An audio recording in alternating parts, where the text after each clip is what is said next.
Yo gang, and welcome back to our channel. This is your girl Ruth And Ruthabel, and today from the title you know I'm about to tell you a story. This story literally just happened. Like I've just come in from the story scene to the studio to record for you all. So as you can see, I have my bag. I'm still wearing my interview dress. I have my wig on.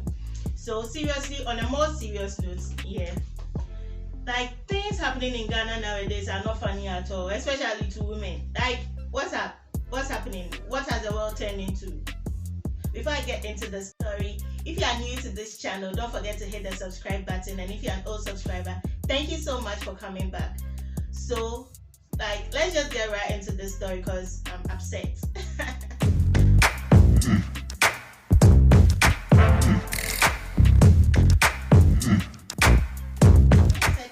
Just coming back from an interview. I went for this interview around the Spintex Road. So what happened is yesterday I got a call around 5:36 thereabout that I'm supposed to come for an interview at 8:30 this morning. So I was quite excited. Like I had mixed feelings because earlier on I didn't want to work till next year, 2021. But then I said, oh, let me just give this a try because you never know. So this morning I got up, dressed up, and I left for the interview. So I got there about 8 o'clock. Yes, I got there around 8 o'clock. And I met the receptionist and I greeted her and told her that I'm here for an interview. So she gave me a form to fill.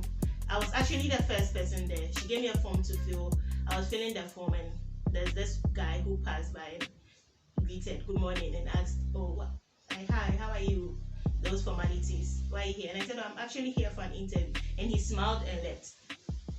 So later around 9 o'clock, other people had already come. But since I was the first person to enter the interview room to be interviewed.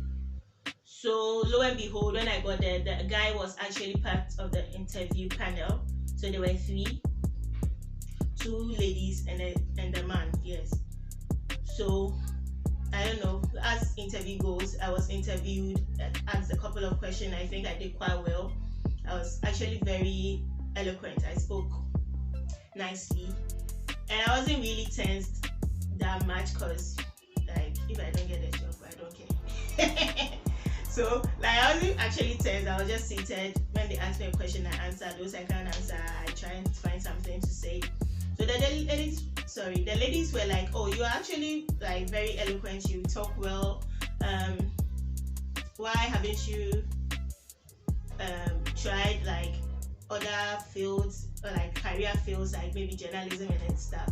And I was like, oh, it's something I really like. I really like those stuff. I even want to host a talk show one day where chit-chatting. The interview became very free, we're actually chatting about anything and everything. So this guy kept looking at me. Even during the interview, he kept asking me silly questions like, are you dating? So if you are dating, how would that affect you? And I was saying in my head, what has dating got to do with the job in the first place? I didn't come here for a dating show. This is supposed to be a work something. So what is this? I didn't say anything. I was very polite. I spoke to him nicely. On and on, then finally we finished with the interview and I left. So when I was going, I just sat by the reception and ordered for my ride. I ordered for my boat ride and I was waiting for the boat driver at the reception. Then this guy comes and he was like, hey, I'm still here. And I said, yes, I'm still here. I'm waiting for my my boat driver. Then he was like, oh, okay. He was actually not part of the interview panel, but just decided to sit in to see how I'll do. I was like, oh, okay, nice. Then I got a call that my boat was here, and I just told him that, oh, my car is actually here, so I'm leaving. And he was like, oh, right now, I should take his number. Or he would take I forgot what he said, but he gave me his card, and I was like, oh, okay.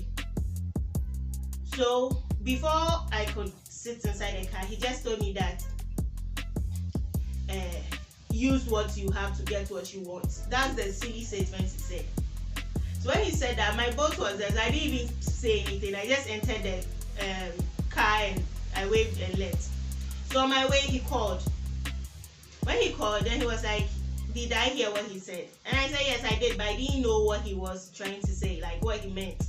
Then he was like, he's the something of the company, and when it comes to like choosing employees and things, he has a good say in it. And if I really want a job, and I told him, Master, I don't even want the job in the first place. Like, I don't want the job. I just said it blunt like that, because really, me self, I didn't even want to work till next year. So if you are now going to tell me that I should use what I have to get what I want, you want to work, like, fuck it. Sorry. So I was like, I don't even want the job in the first place. I came here because I just wanted to give it a try. I've been home for a while, and then I just thought, let me just come for this interview. So you can't tell me that I should use what I have to get what I wanted. You are there. I don't care, because I don't even, if I don't get this job, fine. But if I'm getting this job, I should get it per my own merit. It shouldn't be because I had something to do with you. And who has said anything about having something to do with me? And I was like, so what are you trying to say right now? Then he said he'll call me back. So like about 5 minutes into the drive, he called back. The first thing he asked me, am I Ruth Mensa? And I said, yes, I'm Ruth Mensa. Then I was like, oh, why? Then he said nothing. He just wanted to make sure that I'm Ruth. I said, yes, I'm Ruth. And so as he was saying, he's not saying he wants to have something to do with me. He's just saying that if you are somewhere, anywhere you go, you should have someone who will be behind you and can vouch for you. And I was like, you just met me. You can't say you want to vouch for me because you just met me. You don't know who I am, and you don't know like what I can do or what I can't do. You don't know my personality. You don't know. I guys said a lot of things. Then he was like, no, it's not about that. Anywhere you go, you should just know in your mind that you need someone that can be behind you. When people are talking at the table, they can talk for you. And I said, oh, okay, that's nice. But me personally, I really want this interview to be based on my how I did at the interview and my experiences and knowledge about the whole work thing, and not about anything else. And he said, yes, he knows that, but I said, oh, but nothing. What I'm saying is, I don't want anything to do with anybody now. Then he just went straight to the point that, Madam, that's what he said. Oh, God. Madam, relax. Then I said, relax, why? What have I said? Then I said, relax. Well, what I'm saying is, you need someone behind you. And I kept saying that I don't want anyone behind me. Behind me for what? Like, what do I need someone behind me? If I just came for an interview, you don't know me. So why do I need someone behind me? And then I just went ahead and told him that he knows what? The job self, I don't want it again. Like, I don't want. Even if they call me to come for an offer or appointment letter, I won't do it again. Me and me buy me new. And I was like, don't talk like that. Don't. And I said, I'm talking like that because even my first day at this, it's not even work for an interview and you're behaving like this. I can imagine if I'm working for you. I can't take it. This we've not even started the work and you started all this harassment thing. And this is me, young girl, that I'm looking for work to do. You already started harassing me. How will I get peace of mind to work? And how will I? And I tell you that I don't even want the job again. So I called the lady who called me for the interview, and I was like, Madam, I came for the interview today, but unfortunately, I don't think I'm emotionally ready to work. So thank you very much for the offer, and I don't want to be considered for the offer again. Because seriously, like, I know some people will say that, well, it was too, why did I do that and things, but seriously, deep down in my heart, me, I didn't want to work in the first place. And even at the company that I went to, it's not somewhere I would really want to work at. Looking at the place and everything, I don't want to work there, like, period. I just don't want to work there. So the man also bringing in this thing, I think it's just good for me not to even bother to go and work there at all. So guys, all I'm trying to say is, like, the world today is very, I don't know, like, every time, like, some men see girls, they just have this thing in their head that, like, I can just move to her and maybe we'll just have a thing or something. But, like, it's not right. It's not right. It's not, I don't know how to say. It's not nice that the fact that you see girl, the only thing that is in your head is sexually. We are more than that. Women are just more than that. We are not just sexual fantasies and all that. We are, like, women can actually build careers and do things for themselves other than falling on to men to support them or anything. We are strong like that. What I want to say is, like, we should still be strong together.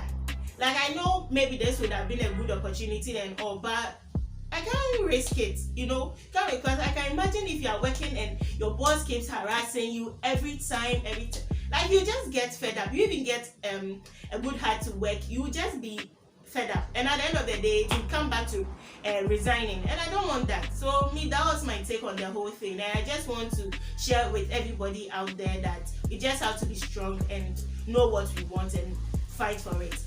Thank you very much. So guys, as I said earlier, if you are new to this channel, don't forget to hit the subscribe button, follow us on all our social media pages, and see you on another video. Bye bye.